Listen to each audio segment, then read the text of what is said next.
Terima kasih Pak Menteri Koperasi dan jajarannya. Saya agak senang Pak, karena sudah lama kita tunggu-tunggu presentasi Bapak. Saya pikir kemarin batal sudah nggak bisa di masa sidang ini. Ternyata Pak Menteri datang. Dalam pemikiran kami, kita pikir Pak Menteri lagi pusing ya, dan ketakutan sehingga nggak bisa datang ke Laker karena dibatalkan mendadak. Ya. Jadi Pak Menteri ada beberapa pertanyaan. Yang pertama adalah paparan capaian. Ini menjadi pertanyaan kami bahwa dari paparan sudah ada 45553 saya lihat di layar tadi. 54,26%. Ya, saya basisnya dari paparan. Tadi saya lihat, saya catat Pak Menteri. Memang kalau dihitung per detik bertambah terus, ya, bertambah terus.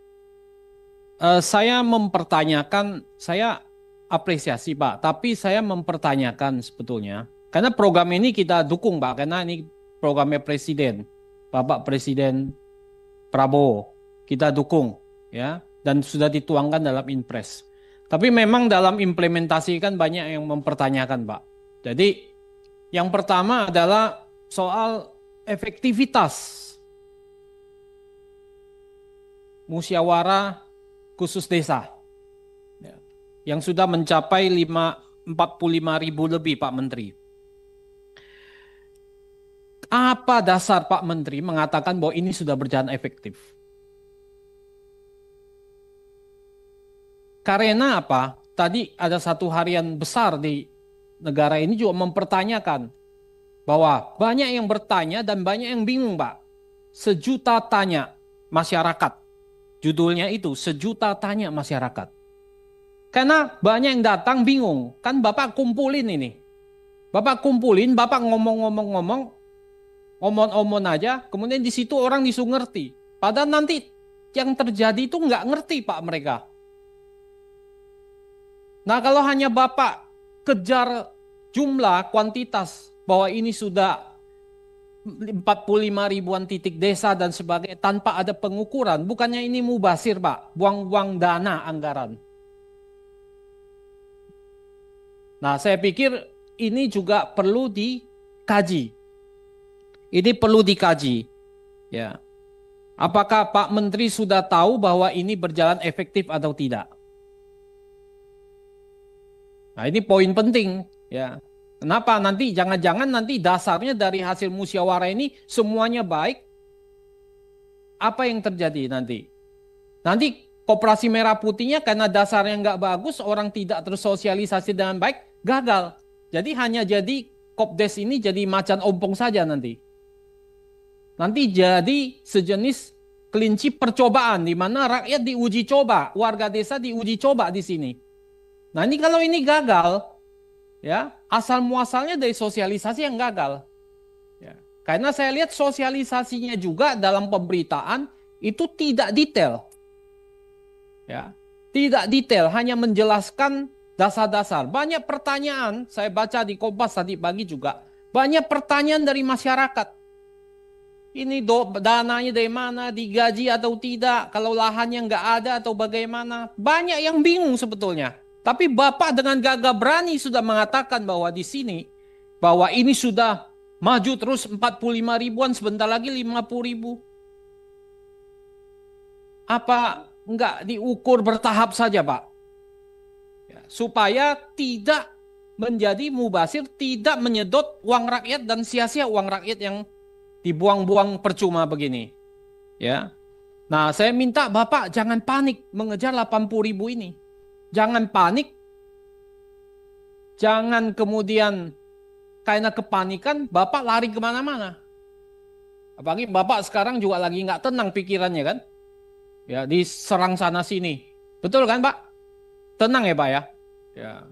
Tapi kalau tenang jangan fitnah sana sini Pak, jangan fitnah partai kami Pak. Ini nggak bagus Pak, gitu. Saya lihat karena Bapak fitnah sana sini, Pak, itu Pak, Pak membuktikan. Prof, Pak Prof, kita fokus saja. Iya enggak, ini nyambung. Karena Ini itu nanti. membuktikan mental Bapak lagi panik. Gitu.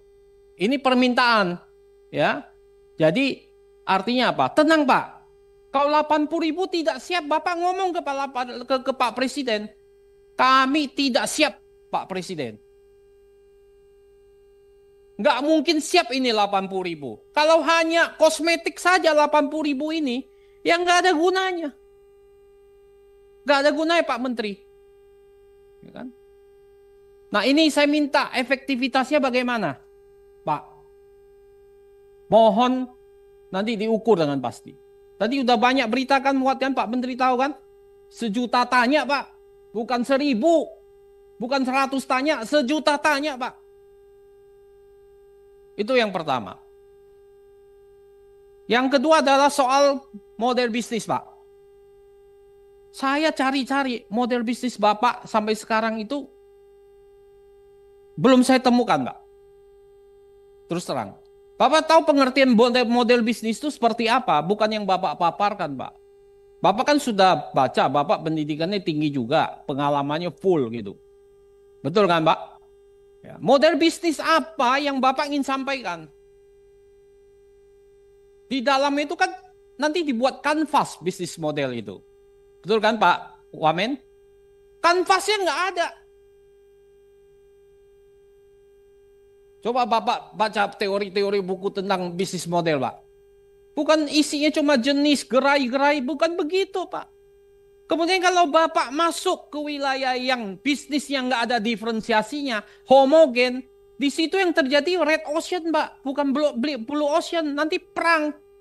Perang harga samudra, bukan samudra biru, samudra merah Pak, penuh darah. Karena homogen, tidak ada diferensiasi.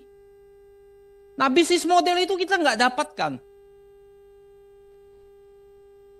Nah itu yang penting buat kita tahu model bisnisnya seperti apa. Apalagi Bapak ngomong di berita bahwa ini bisnis model, ini modelnya bisa minimal untung 1 miliar. Dengan apa? Monopoli. Bisnis apa yang sekarang 1 miliar dari 3 miliar dan 5 miliar Pak? 20% Pak. Bapak ini ngomong ke orang yang bukan bisnis, orang bisa percaya. Kalau ngomong ke pelaku bisnis sekarang hampir-hampir nggak ada loh bisnis yang 20% Pak. Ini juga harus Bapak clearkan. Bisnis apa yang bisa 20%? Kalau bisnis judol bisa 50% Pak. Judi online. Ini bisnis sembako, gerai klinik. Itu homogen semua Pak, sembako Pak. Bapak tahu dari 25 BUMDes yang paling berhasil dari 25 BUMDes itu ada di bidang apa? 56% itu keuangan Pak. Keuangan Pak, 56% Pak. Ini catatan. 40% itu perdagangan dan jasa. 4% hanya ketahanan pangan Pak, hanya 4% Pak. Dari BUMDes. Kita ambil contoh BUMDes saja. Yang bisa bagi hasil BUMDes yang 67.333 BUMDes tidak bisa bagi hasil Pak. Nol. Bapak tahu nggak? Nah ini merah putih ini bagaimana? BUMDes saja yang bisa menghasilkan bagi hasil di atas 1 miliar hanya 26 BUMDes dari 80.000 BUMDes. Bapak bisa bayangkan betapa perang di bawah, apa yang terjadi di bawah. Nah sekarang Bapak datang dengan 1 miliar. Bisnis modelnya nggak ada. Bapak mau yakinkan siapa? Nggak bisa Pak. Ini yang Bapak harus paparkan. Jadi jangan kejar di media 80.000. Itu omong-omong aja, omong kosong. Omong kosong Pak itu Pak. Hanya jumlah aja. Kita dukung Pak programnya Pak Presiden Prabowo. Tapi Bapak harus bisa menjaga ini agar jangan sampai merusak nama Presiden Prabowo. Itu penting. Jangan nanti gagal, yang gagal Bapak yang kena loh Pak. Menteri Koperasi Budi Ari yang sangat terkenal fenomenal ini sekarang. Nah ini tolong Bapak nanti jelaskan. Yang ketiga adalah soal pertanggungjawaban hukum. Soal penting juga banyak bertanya, Pak. Siapa sebetulnya bertanggung jawab? Kalau ini gagal, nanti kan ada channeling juga. Ada plafon. Plafon itu sudah saya cek, Pak. Kalau plafon itu base daripada apa? Base daripada requirement dari bank harus dipenuhi. Gak mungkin dia kasih plafon 3M semuanya dia cairkan. Berapa yang bisa memenuhi plafon 3M itu? Gak gampang, Pak. Bapak bikin koperasi yang sudah ada, Bapak jadikan merah putih, itu juga kalau 3M belum tentu semua bisa dikasih, Pak. Sekarang kan kecil-kecil, Pak. Itu nggak mudah juga. Channeling, itu bansos, itu uang rakyat, Pak. Kalau koperasi yang nggak benar, itu ludes semua uang rakyat kau channeling. Itu BUMN cuma bayar aja. Itu kan kayak bansos, dikasih channeling ke Bank Himbara. Nah ini bagaimana? Banyak bertanya, ini key resources-nya. Itu salah satu bisnis model di dalamnya key resources, Pak. Itu kita cerita tentang finance. Key resources-nya apa? Finance-nya bagaimana? Bapak yang mana pakai channeling, mana yang pakai plafon? Nah ini kan harus jelas, Pak. Ini kan nggak jelas semua. Nah, itu soal key resources. SDM-nya lagi. BUMDes tuh banyak gagal karena SDM-nya nggak bagus, Pak. Gimana Bapak mengangkat SDM-nya? Ini menjadi pertanyaan di bawah.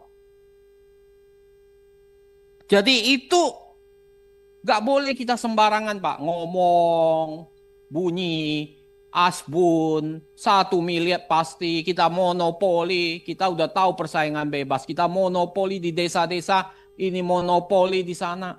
Bagaimana caranya? Ya. Nah ini yang kedua.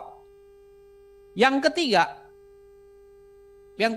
saya minta tahapannya harus clear, Pak. Tahapannya, ini nggak ada tahapannya. Bapak mau yang baru bikin, tahapannya bagaimana? Mau yang existing, tahapannya bagaimana? Kemudian mau yang revitalisasi, bagaimana Bapak menyehatkan dengan revitalisasi bisnisnya? Berapa persen dari 3 ini yang nanti akan terjadi? Itu tahapan-tahapan itu harus jelas ke depan. Jadi saya minta, sebetulnya saya melihat bahwa dalam implementasi lapangannya, Koperasi Merah Putih ini babak belur, Pak. Tidak jelas sama sekali. Dan ini harus Bapak hati-hati. Programnya dari Bapak Presiden Prabowo bagus, tapi dalam implementasinya hancur lebur kacau balau, Pak. Terima kasih pimpinan. Terima kasih pimpinan atas kesempatan untuk menjawab beberapa pertanyaan yang menurut saya sangat substantif, terutama dari Profesor Darmadi. Soal efektivitas. Jadi begini, pendirian Kopdes sesuai instruksi Presiden itu tanggal 27 Maret 2025. Jadi kalau dihitung baru sekitar 2 bulan. Termasuk juga Kepres nomor 9 tahun 2025 tentang pembentukan Satgas Kopdes Merah Putih.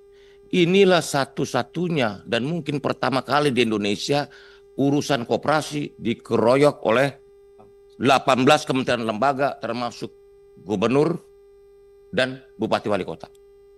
Jadi soal efektif, saya pikir ini memang kerja bersama. Dalam berbagai kesempatan saya selalu bilang Kopdes Merah Putih itu musuhnya 3. 1 ketakutan, 2 kecurigaan, 3 keraguan-raguan. Karena kita takut, siapa nih orang desa? Curiga nanti ininya kepala desanya begini. Atau kita ragu-ragu. Menurut saya ini adalah langkah pamungkas untuk mengatasi ketidakadilan ekonomi yang sekian lama terjadi di Indonesia. Yang kedua, ini juga pertanyaan sering sekali saya ditanya sama banyak pihak, itu angka 1 miliar per desa bagaimana ngitungnya Pak Menteri? Prof.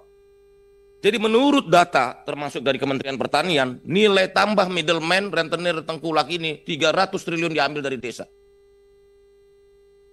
Dari mulai selisih harga sampai misalnya beli wortel 500 dijual ke kota 5.000. Nilai orang tengah ini terlalu besar.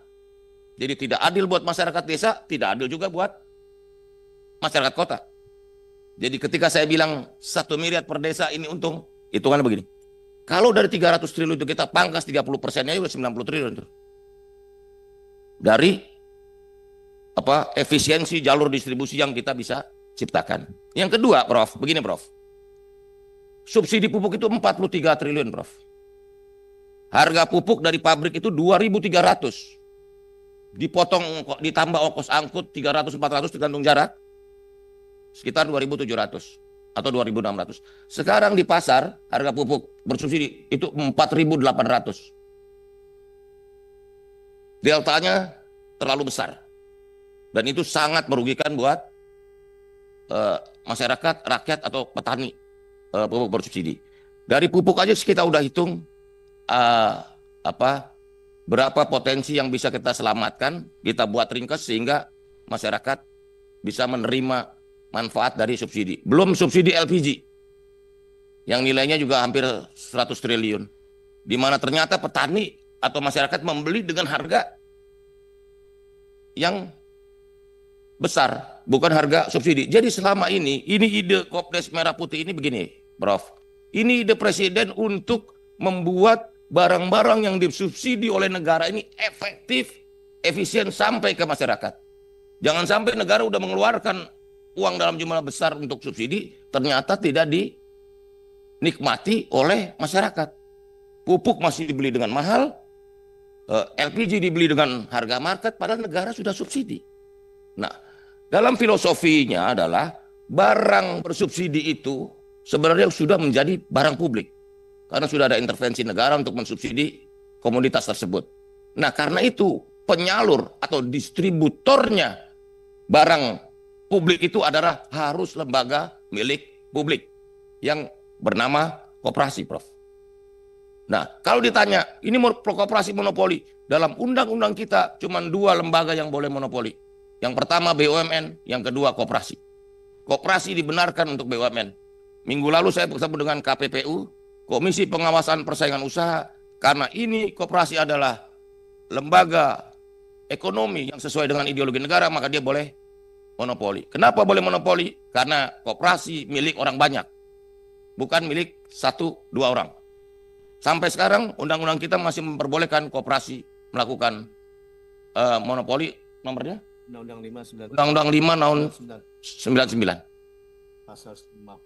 Pasal 50, Prof. Itu gini pimpinan. Dalam Undang-Undang 5 itu, kalau koperasi itu dia jual kepada non anggota, itu nggak boleh, Pak. Itu nggak boleh, itu melanggar. Dan terjadi banyak kan yang bukan anggota, karena banyak yang tidak bisa. Ya, artinya dia banyak juga koperasi yang sebetulnya dia bukan anggota gitu, jualnya dia luas, itu nggak boleh, ya kan? Apalagi kalau dia besar itu di situ. Itu Undang-Undang Nomor 599. Ya, yang pertama adalah pengukurannya, Pak. Ada nggak Bapak? Itu efektif. Bapak kan datang ke satu provinsi, kumpulin Pak Desa, menurut cerita nih. Wah, orang datang begitu banyak. Ngerti juga kagak, Pak. Yang dia tanya ini uangnya mana? Itu aja, Pak. Yang dia tanya uangnya itu mana? Nah, ini orang ngerti nggak? Komprehen nggak? Ini loh.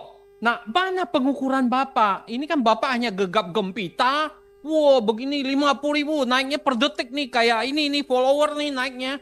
Kayak bola ini apa yang follower banyak sekali. Setiap detik banyak. Naik 1.100. Efektif nggak nih barang? Orang gak ngerti, Pak, apa yang Bapak jelaskan. Itu yang pertama ya. Yang kedua, Bapak nggak punya bisnis model. Kenapa saya katakan bisnis model? Saya nggak pernah ngelihat. Bapak tahu yang namanya bisnis model? Kayak salah satunya Chan Kim Blue Ocean. Bapak tahu nggak? Nggak ada Pak bisnis model. Tadi Bapak menjelaskan, tapi bisnis modelnya nggak ada. Key resources-nya mana? Customer segmentnya mana? Streamline income-nya mana? Semua nggak ada penjabarannya, Pak. Itu yang saya minta, Pak. Ini kan banyak orang pintar nih, ya kan? Ya, ya. Nah, itulah di media kan juga. Di media kan juga nggak ada, Pak. Itu kan 3 SKS, Pak. Ya. Ini kalau gini, sorry ya Pak, kalau Bapak masuk ini KMP semua bisnisnya homogen, tidak ada diferensiasi, yang terjadi red ocean, Pak. Ya kan? Maka ini harus dijelaskan kepada kami, gitu. Itu Pak Menteri. Terima kasih, pimpinan. Kali dialog dengan Prof. Darmadi ini karena lebih bisa menjawab banyak pertanyaan. Ini yang dikatakan Pak Asep tadi soal modeling. Ini kan tadi pembentukan, baru fase pembentukan. Kelembagaannya dulu. Bahwa sudah ada antusiasme dalam, misalnya soal kelembagaan ini kita jaga dulu apa nih? Minimal ada musyawarah desa khusus. Saya nggak mau forum mekanisme pembentukan Kopdes ini cuman omon-omon 10 orang jadi, enggak. Harus ada musyawarah desa khusus, oke? Yang kedua, dalam aturan kita, Pak Mufti ini juga menjawab pertanyaan Pak Mufti, itu kita udah jelasin, kepala desa, ex officio, ketua pengawas. Dan dalam pengurus koperasi yang jumlahnya 5 orang, tidak boleh ada hubungan semendah. Jadi istri, anak, nggak boleh jadi pengurus. Jadi nanti kalau ada dia, pasti akan kita batalkan.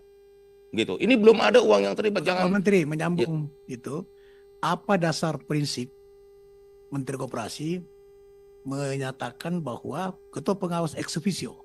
Begini. Sementara menurut saya sebagai pemikir dan koperasi itu melanggar daripada prinsip-prinsip demokrasi koperasi. So, pengawas, pengurus dipilih oleh anggota. Koperasi itu prinsipnya dari dan oleh anggota. Anggota adalah pemilik dan pengguna jasa daripada koperasi. Itu. Apa prinsipnya, Pak?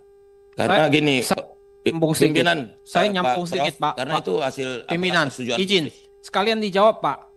Saya minta nanti dalam RUU, Bapak itu mencabut draft RUU yang akan disahkan nanti dan akan dibahas panja 1. Kepala pengawas mengganti kerugian. Itu ada di draft undang-undang. Itu saya nanti Bapak perjuangkan itu nggak boleh, Pak. Kenapa kalau setiap kerugian itu dibebankan pada kepala pengawas? Berarti kepala desanya yang bertanggung jawab. Ada, Pak. Ada, Pak. Ya. Saya sudah baca, Pak, mengganti kerugian, Pak. Makanya Bapak nanti pelajari, Pak. Saya sudah baca, Pak. Kita udah baca ya, Pak Mufti. Kita udah baca, Pak. Ikut bertanggung jawab.